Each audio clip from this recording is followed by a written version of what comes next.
A'udzu billahi minasyaitonir rajim. Bismillahirrahmanirrahim. Faslun. Adapun ini adalah satu pasal a'dzarus sholati, adapun macam-macam a'dzur salat ithnani ada dua. An-naumu yang pertama tidur, wan nisyanu dan yang kedua lupa.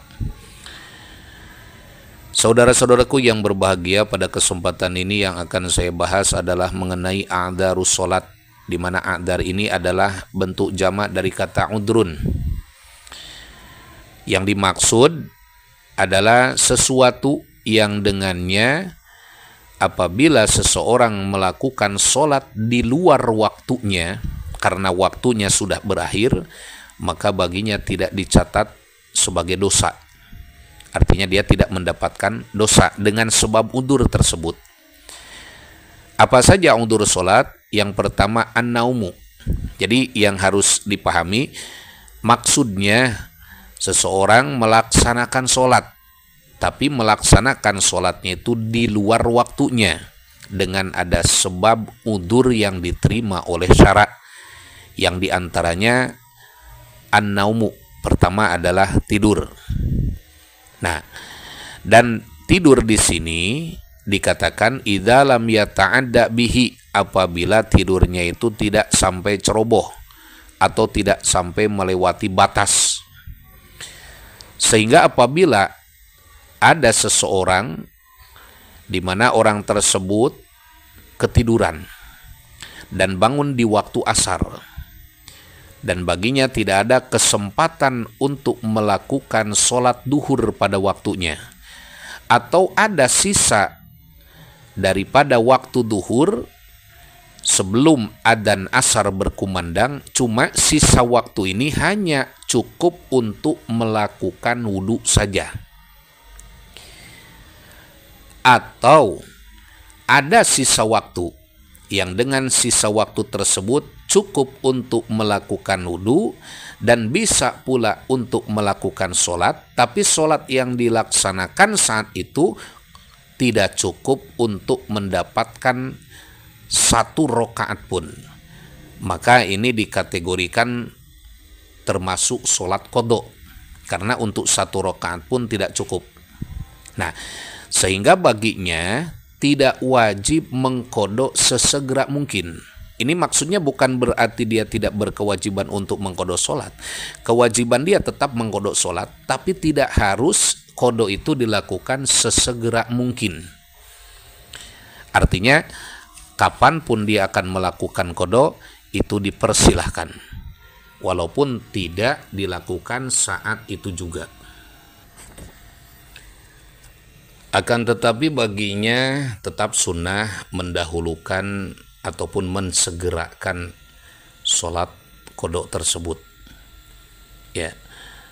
Kemudian apabila saat itu adzan asar berkumandang, maka alangkah baiknya sebelum melaksanakan sholat sunat qobla asar ataupun sebelum melaksanakan sholat asarnya itu sendiri, lebih baik mendahulukan sholat qadha duhur. Ya, karena menurut Syekh Nawawi Al-Bantani, wal mubadaratu ila qadha'in nafli sunnatun. Bersegera untuk mengqadha sholat sunnah itu hukumnya sunnah. Wa kadza ilal fardhi in fata bi udrin. Begitupun mengsegerakan sholat qadha fardu itu pun termasuk disunahkan. Artinya sunnah di sini mensegerakannya. In fata bi udrin, apabila sholat qadha-nya itu luput daripada waktunya dengan sebab ada udzur. Wa illa wajabat. Akan tetapi apabila sholat qadha-nya ini disebabkan dengan tanpa ada udzur yang diterima oleh syara', seperti bukan karena tidur ataupun bukan karena lupa, akan tetapi dengan sebab yang lain, atau mungkin ada unsur kesengajaan, maka mensegerakan sholat qadha itu hukumnya wajib. Illa in khofa fauta hadiratin, kecuali apabila dengan mendahulukan dan mensegerakan sholat qadha itu dikhawatirkan sholat hadirah malah akan kehabisan waktunya. Maka dalam situasi seperti ini lebih mendahulukan sholat ada ketimbang mendahulukan ataupun mensegerakan sholat qada.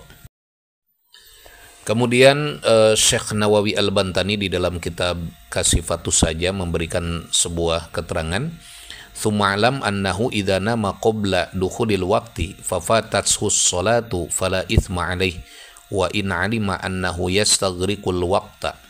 Kata Syekh Nawawi Al-Bantani, ketahuilah bahwa sesungguhnya apabila seseorang tidur sebelum datangnya waktu sholat, misalkan dia tidur jam 11 sebelum datang waktu duhur, kemudian luput baginya melaksanakan sholat duhur pada waktunya karena terbangun pada waktu asar, fala itsma alaih, baginya tidak mendapatkan dosa. Wa in alima annahu yastaghriqul waqta, walaupun orang tersebut meyakini bahwa tidurnya ini akan bisa menghabiskan waktu sholat. Bahkan walau jumu'atan ala sahih, menurut qaul sahih, seandainya yang ditinggalkan itu adalah sholat Jum'ah pun, maka apabila meninggalkan sholatnya dengan sebab udzur, yaitu berupa tidur, dan tidurnya dilakukan sebelum datangnya waktu sholat, baginya tidak berdosa. Akan tetapi tetap dia berkewajiban untuk mengqadha sholat. Dan wala yalzamu al-qada'u fauran, qadanya itu tidak harus dilakukan sesegera mungkin, karena ini berdasarkan hadis Rasulullah SAW, laisa fin naumi tafritun, innama tafritu ala man lam yusalli as-salata hatta yadkhula waqtul ukhra. Jadi kecerobohan itu bukan disebabkan oleh tidur, akan tetapi kecerobohan itu ya bisa dikata ceroboh itu adalah bagi orang yang tidak sholat sehingga keluar daripada waktunya. Ya itu. Bagaimana kalau misalkan orang tidur setelah waktu sholat tiba? Misal jam 12 lebih, di mana adzan duhur sudah berkumandang. Nah, fa in alima annahu yastaghriqul waqta haruma alaihi an-naumu wa ya'thimu itsmaini. Apabila dia dengan tidurnya meyakini bahwa tidurnya itu akan bisa menghabiskan waktu sholat, dia meyakini ketika dia tidur di waktu duhur, bangunnya pastilah akan terbangun di waktu asar. Itu menurut keyakinannya. Maka baginya berarti ada dua haram. Ya, yang pertama haram tidurnya, jadi dia dapat dua dosa tuh, Pak. Yang pertama dosa dengan meninggalkan sholatnya, dan yang kedua dosa tidurnya. Begitu. Masih terkait tidur setelah datangnya waktu sholat. Bagaimana kalau misalkan seseorang tidur setelah adzan sholat berkumandang dan besar sekali dugaan ataupun kuat sekali dugaan bahwa dia ini akan bangun sebelum waktu sholat habis. Tapi kenyataannya dia tidurnya kebablasan sehingga waktu sholat habis dan tidak bisa berkesempatan untuk melaksanakan sholat pada waktunya. Maka ini bagaimana? Kata Syekh Nawawi Al-Bantani, wa in golaba ala dhannihi al-istiqadu qabla khurujil waqti fa kharaja wa lam yusalli fala itsma alaih, wa in kharaja al-waqtu lakinnahu yukrahu lahu dzalika illa in golabahun naumu bihaitsu la yastati'u daf'ahu.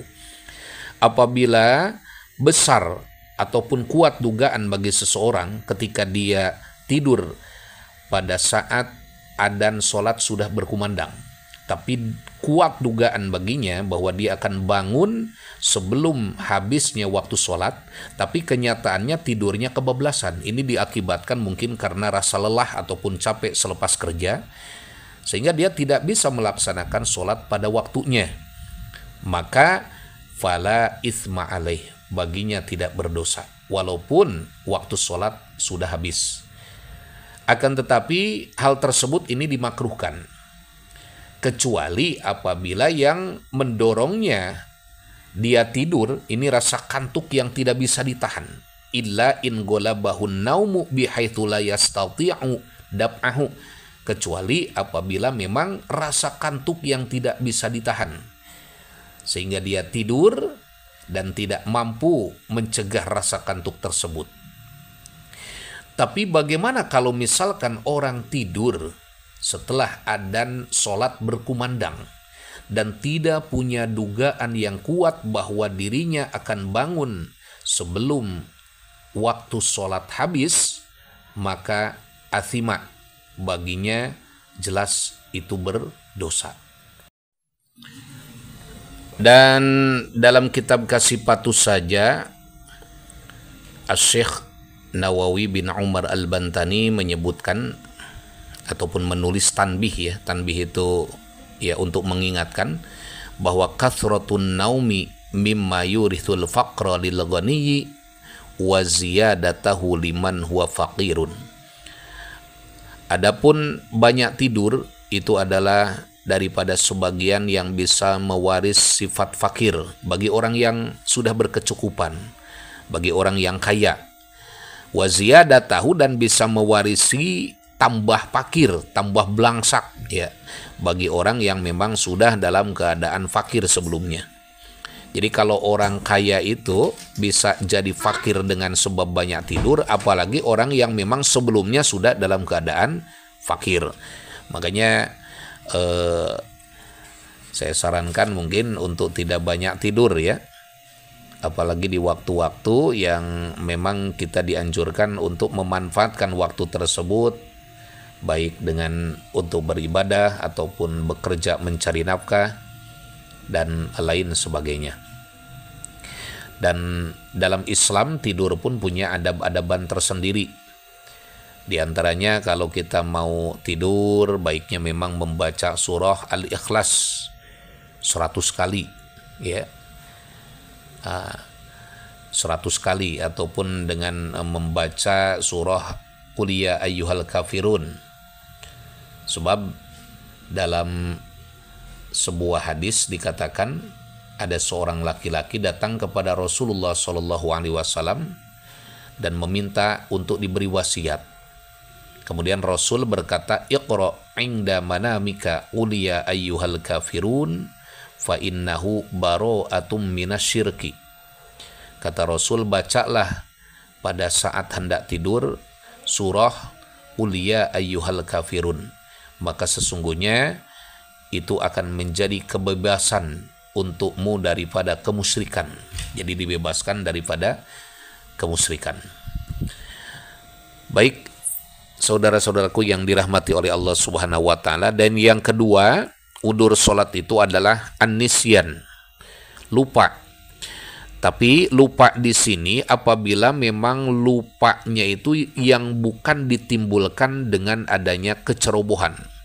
Tapi kalau lupanya ini gara-gara ceroboh, gegabah, lupanya ini gara-gara keasikan main game, ataupun lupanya ini keasikan main catur, atau mungkin lupanya ini keasikan nonton bola dan lain sebagainya, sehingga menjadikannya lupa dari melakukan ibadah sholat, ya, maka itu tidak dimaafkan. Baik, saudara-saudaraku yang berbahagia, itulah sedikit penjelasan tentang a'dzarus sholat. Mudah-mudahan ini bisa bermanfaat. Yang sudah barang tentu sesuatu hal yang benar itu datang dari Allah, dan yang salah atas kebodohan saya sebagai manusia biasa mudah-mudahan Allah mengampuni. Hadaniyallahu wa iyyakum ajma'in, wallahu a'lam bissawab.